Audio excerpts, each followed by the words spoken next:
কেশবনগর গ্রাম একটা খুবই শান্ত গ্রাম ছিল, কিন্তু কিছুদিন ধরে এই গ্রামের মধ্যে কিছু অদ্ভুত জিনিস শোনা যাচ্ছে। আসলে আগের সপ্তাহে কেশবনগরে একটা মেলা হয়েছিল, যেখানে একটা কাঠের সেলফি বুথ ছিল, যেখানে লোকেরা নিজের ছবি তুলছিল। কিন্তু মেলা শেষ হতেই কেউ সেই কাঠের বুথকে ওখানেই সেই গ্রামে ছেড়ে চলে গেছিল। আরে এই বুথটা এখানে মাঠের মাঝখানে ছেড়ে কে চলে গেছে? আরে জানি না প্রধান মশাই, গত সপ্তাহ ধরে এটা এখানেই পড়ে রয়েছে। তাহলে এটা তুলে বাইরে ফেলে দিচ্ছ না কেন? প্রধান মশাই, আমরা চেষ্টা তো অনেক করেছি, কিন্তু এই বুথটা খুব ভারী, সেই জন্য আমরা এটাকে তোলা আমাদের দ্বারা সম্ভব নয়।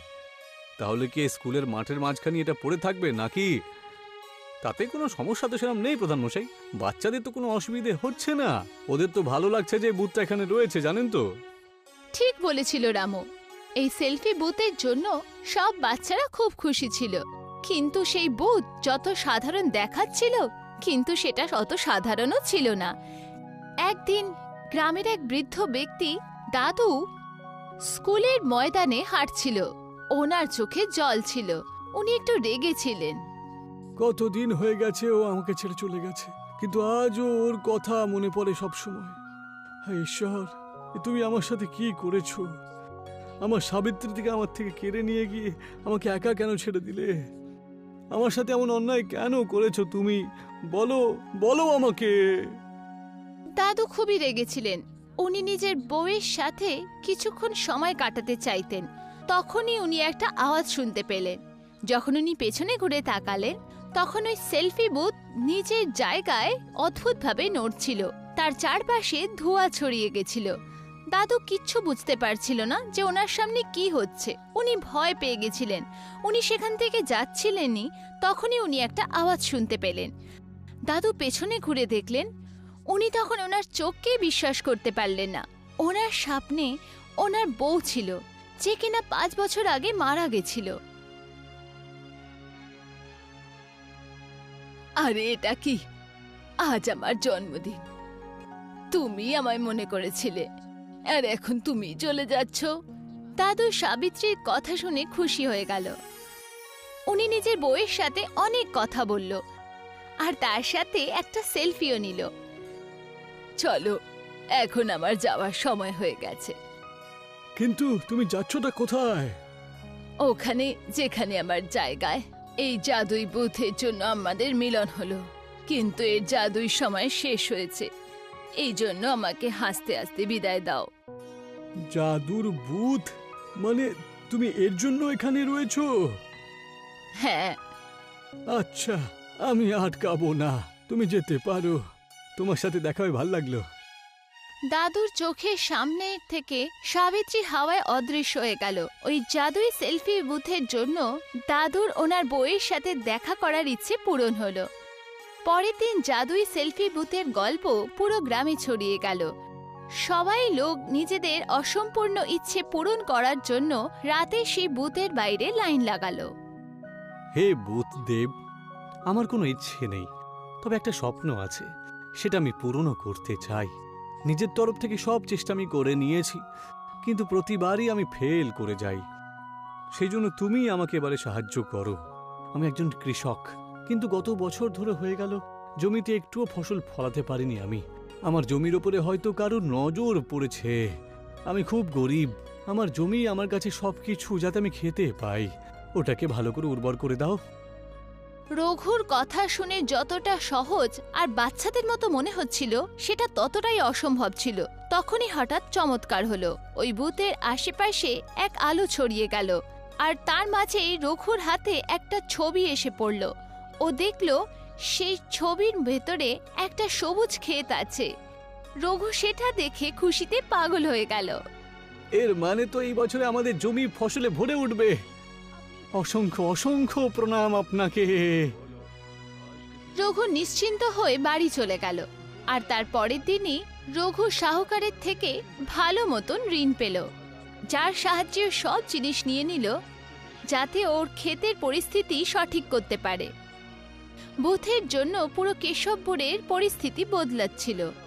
হঠাৎ সেই বুথ একদিন কাজ করা বন্ধ করে দিল। যেই ওর সামনে আসতো আর নিজের ইচ্ছে বলতো, সে খালি হাতি ফেরত যেত। দেবা, এই ভূত দেবে কেউ নজর দিয়েছে, আমি সেটা বুঝতে পারছি। এই তুই চুপ কর তো। আরে আমি আবার কি করলাম এখন প্রধানমশাই? তোমার জন্যই এই সব কিছু হয়েছে।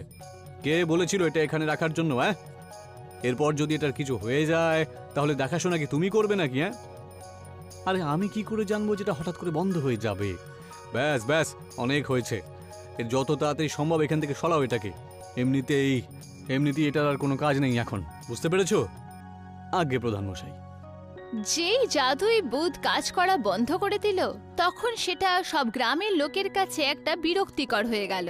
সরপঞ্চের কথায় অন্যদিন বাইরের লোকেরা ভূত সরানোর জন্য ডাকা হলো। দেখুন, এই হলো আমাদের গ্রামের জাদুর বুথ, যেটা আমাদের আর কোনো কাজেই লাগে না। সেই জন্য এটাকে এখন এই গ্রাম থেকে বের করে দিতেই হবে আমাদেরকে। চলো তোমরা সবাই হাত বাড়াও দেখি। রামুর আদেশে সব লোকেরা বুথের ওপর ঝাঁপিয়ে পড়ল। সবাই অনেক চেষ্টা করে সেটাকে সরানোর চেষ্টা করলো, কিন্তু কিছুই হলো না। তখনই সবাই বড় বড় লোহার লাঠি নিয়ে এলো আর সেটাকে ভাঙানোর জন্য এগিয়ে গেল। এই দাঁড়াও, এরকম করো না। আরে চিন্টু, কি বলছিস তুই? আরে আমি সেটাই বলছি যেটা সেটা ঠিক। আরে কি ঠিক? এটাকে এখান থেকে একদম বাইরে বের করো না তোমরা। কেন কেন বের করবো না আমরা?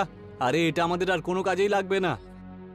কোনো জিনিস যদি আমাদের কাজে না লাগে তাহলে কি সেটাকে বাইরে ফেলে দেবো রামু কাকা? তোমার বাবা যদি কালকে বাড়িতে থাকতে শুরু করে দেয়, তুমি কি বাইরে বের করে দেবে তাকে? চিন্টুর প্রশ্নে সব মানুষেরা শান্ত হয়ে গেল। চিন্টুকে কি জবাব দেবে সেটা ওরা বুঝতেই পারল না।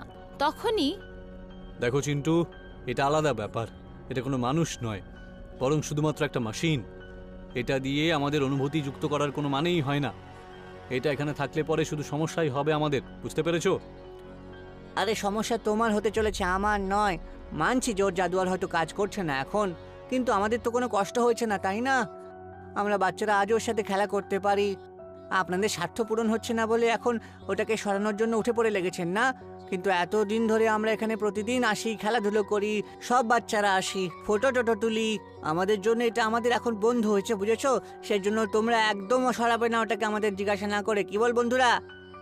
হ্যাঁ হ্যাঁ, ঠিক বলেছে চিন্টু, ঠিক বলেছে, ও আমাদের বন্ধু। হ্যাঁ হ্যাঁ, চিন্টু একদম ঠিক বলেছে, ও আমাদের বন্ধু। তখনই হঠাৎ সেই ভূত জোরে জোরে নড়তে লাগলো। ওখান থেকে একটা সাদা ধোঁয়া বেরোলো। সবাই এটা দেখে অবাক হয়ে গেল। ওদের চোখের সামনে মনে হচ্ছে কেন অদ্ভুত দৃশ্য হচ্ছে। তখনই সেই ভূত নিচে থেকে হাওয়ায় উড়তে লাগলো আর জোরে হাওয়ায় ফুটে গেল, আর সেখান থেকে এক জিন বেরিয়ে এলো। আরে এটা আবার কি? এটা আবার কি? আমি হলাম একজন জিন। বহু বছর আগে এই বুথে আমি আমার একটা ভুলে বন্দী হয়ে গিয়েছিলাম, আর সেই দিন থেকে আজ পর্যন্ত আমি আমার শক্তির সাহায্যে সবাইকে সাহায্য করে আসছি।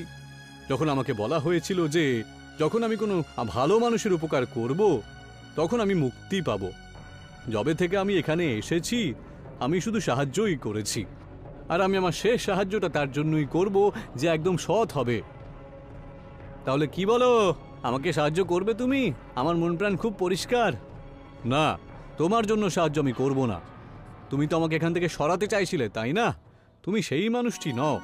সেই মানুষটি কে সেটা আমি খুব ভালো করে জানি, আর আমি তাকে সাহায্য করেই মুক্ত হতে চাই। আর সেই মানুষটি হলো চিন্টু। কি আমি? হ্যাঁ চিন্টু, তুমি বলো তোমার কি লাগবে? আমি চাই যে পৃথিবীতে সবাই যেন আনন্দে থাকে, ভালো করে পড়াশোনা করবে আর দেশের কল্যাণ করবে সব সময়। চিন্টুর বোঝদারতা দেখে চিন খুশি হয়ে গেল। উনি নিজের আশীর্বাদ চিন্টুকে দিয়ে দিল, আর দেখতে দেখতেই উনি হাওয়ার মধ্যে অদৃশ্য হলেন। চীনের যাওয়ার পর সবাই চিন্টুর খুব প্রশংসা করলো, আর জাদুই সেলফির বুথ ওখানেই শেষ হলো। শিক্ষা: নিজের স্বার্থ পূরণ হওয়ার পর কোনো জিনিসকে নির্মমতার সাথে ফেলে দেওয়া ঠিক নয়। এটা স্বার্থপর ব্যক্তির লক্ষণ।